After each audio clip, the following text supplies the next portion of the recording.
الرحمن الرحیم۔ عزیز طالبات، آج ہم حسرت موہانی کی غزل نمبر 1 پڑھیں گے۔ غزل کا پہلا شعر ہے: نگاہ یار جسے آشنائے راز کرے، نگاہ یار جسے آشنائے راز کرے، وہ اپنی خوبی قسمت پہ کیوں نہ ناز کرے۔ حوالہ شاعر حسرت موہانی، حل لغت: نگاہ یار محبوب کی نظر، آشنا واقف اور ناز فخر۔ اب اس شعر کی تشریح کی طرف آتے ہیں۔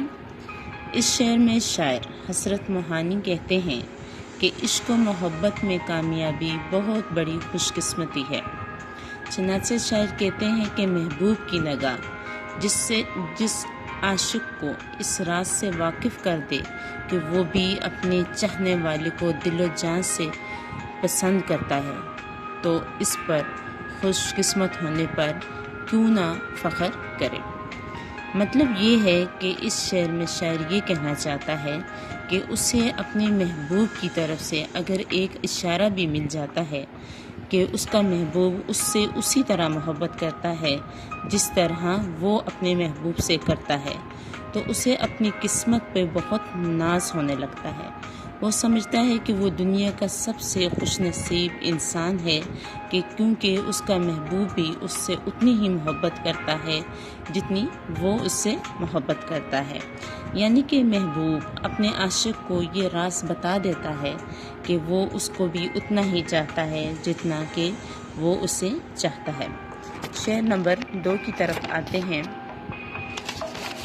شعر نمبر 2 ہے: دلوں کو فکر عالم سے کر دیا آزاد، دلوں کو فکر عالم سے کر دیا آزاد، تیرے جنوں کا خدا سلسلہ دراز کرے۔ اس شعر کی حل لغت دیکھ لیجیے آپ: دو عالم، دونوں جہاں، جنون، دیوانگی، پاگل پان، شدت سے کسی کو چاہنا۔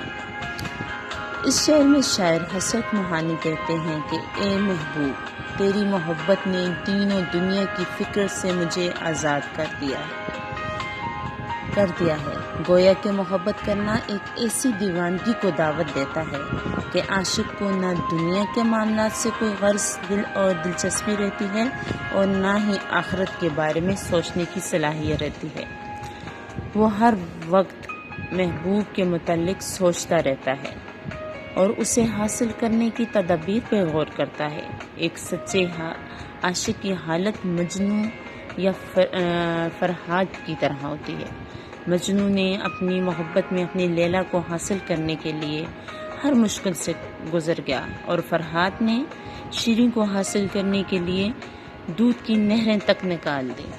اب یہاں پہ شاعر اپنے عاشق سے مخاطب ہو کے کہتا ہے کہ میرا عشق اتنا سچا ہے کہ تیرے عشق میں جب میں مبتلا ہو گیا، مجھے دنیا کی نہ فکر ہے نہ آخرت کا غم ہے۔ میں اس طرح تیرا دیوانہ ہو گیا ہوں کہ تیرے لیے کچھ کر گزرنے کے لیے تیار ہوں، اور یہ کیفیت ہر وقت مجھ پہ جاری رہتی ہے۔ اس بارے میں ایک اور شاعر کہتے ہیں: دل کے آئینے میں ہے تصویر یار، دل کے آئینے میں ہے تصویر یار، جب ذرا گردن جھکائی دیکھ لی۔ عزیز طالبات، یہ شعر نمبر 2 کی تشریح تھی۔ اب شعر نمبر 3 کی طرف آتے ہیں۔ خرد کا نام جنوں پڑ گیا، جنوں کا خرد، جو چاہے آپ کا حسن کرشمہ ساز کرے۔ اس شعر کی میں حل لغت میں الفاظ کے معنی دیکھ لیجیے۔ خرد کہتے ہیں عقل کو اور کرشمہ معجزہ۔ اس شعر میں شاعر اپنے محبوب سے مخاطب ہیں اور مخاطب ہو کر کہتے ہیں کہ آج کل کا کچھ الٹا اور عجیب زمانہ آ گیا ہے کہ لوگ دنائی کو پاگل پن اور پاگل پن کو عقل مندی کہتے ہیں۔ مجھ پہ یہ جو دیوانگی اور پاگل پن ہے، اے میرے محبوب، تیرے حسن اور تیری محبت ہی کی وجہ سے ہے، تیری اداؤں کی ہی وجہ سے ہے، جنہیں دیکھ کر مجھ پہ یہ کیفیت طاری ہو جاتی ہے، اور میری محبت کی اس شدت کو لوگ پاگل پن کہتے ہیں۔ اور پھر کہتے ہیں کہ اے محبوب، تیرا حسن قدرت کا ایک معجزہ ہے، تو جس طرح چاہے کرشمہ سازی کرے، یعنی کہ جس طرح چاہے اپنے حسن سے کو جلوہ گر ہو، چاہے تو اپنی ادائیں دکھائے، چاہے تو ناز دکھائے، یعنی کہ یہ تیری طرف تیرا حسن قدرت کا ایک کرشمہ ہے، اس کو تو جس طرح چاہے خود استعمال کرے۔ اب آتے ہیں شعر نمبر 4 کی طرف۔ غم جہاں سے جسے ہو فراق کی خواہش، غم جہاں سے ہو جس کو فراق کی خواہش، وہ ان کے درد محبت سے ساز باز کرے۔ حوالہ شاعر وہی حسرت موہانی۔ حل لغت دیکھ لیجئے، ساز باز، جوڑ توڑ کرنا، سازش کرنا، حسن، خوبصورتی، فراغ، فرصت۔ اب اس شعر کی تشریح کی طرف آتے ہیں۔ اس شعر میں شاعر کہتے ہیں کہ جس کے دل میں غموں کی محبت سے چھٹکارا پانے کی خواہش ہو، اسے چاہیے کہ خود کو محبت کے غم میں مبتلا کر دے۔ یعنی کہ انسان جب محبت کے غم میں مبتلا ہو جاتا ہے، وہ تمام دنیا کے غموں کو بھول جاتا ہے۔ جو شخص کسی خوبصورت اور لاجواب صورت کو محبوب کی صحیح معنوں میں محبت کرتا ہے، وہ ہر وقت اپنے محبوب کے بارے میں سوچتا ہے، وہ دنیا کے ہر غم کو بھول جاتا ہے۔ شاعر یہ کہنا چاہتے ہیں کہ محبت دنیا کے غموں کا علاج ہے، یعنی کہ محبت ایک ایسا لا علاج مرض ہے۔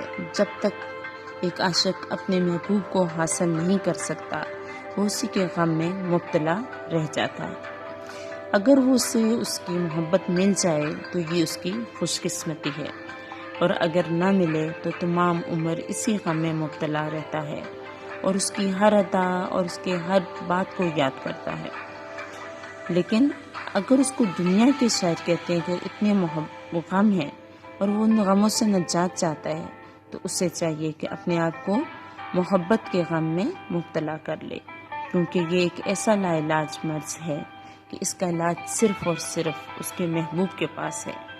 مل جائے تو یہ اس کی خوش قسمتی، اور اگر نہ ملے تو زندگی بھر کا غم۔ اب شعر نمبر 5 کی طرف آتے ہیں۔ تیرے کرم کا سزاوار نہیں حسرت، تیرے کرم کا سزاوار نہیں حسرت، اب آگے تیری خوشی جو سرفراز کرے۔ حل لغت کو دیکھ لیجئے، سزاوار مستحق، کرم مہربانی، سرفراز رتبہ۔ شعر کی تشریح کی طرف آتے ہیں۔ اس شعر میں شاعر اپنے محبوب سے مخاطب ہو کر کہتا ہے کہ اے محبوب، حسرت تیری مہربانی کا حقدار تو نہیں، اور عاشق کا جو معیار اور عشق کا جو معیار تیرے ذہن میں ہے، اس پر اگر وہ پورا نہیں اترتا تو تیری مہربانی ہوگی اگر تو اس کا جواب محبت سے دے دے۔ تیری مہربانی ہوگی کہ تو اپنی مرضی سے، اپنی خوشی سے اپنے محبت کے لائق سمجھ اور اسے عزت دے دے اور اس کی عزت افزائی کر دے۔ یہ عزیز طالبات حسرت موہانی کی پہلی غزل کی تشریح تھی۔ آپ اس کو ایک بار پھر سن لیجئے، جہاں سے کچھ سمجھ نہ آئے تو مجھ سے پوچھ لیجئے۔ شکریہ۔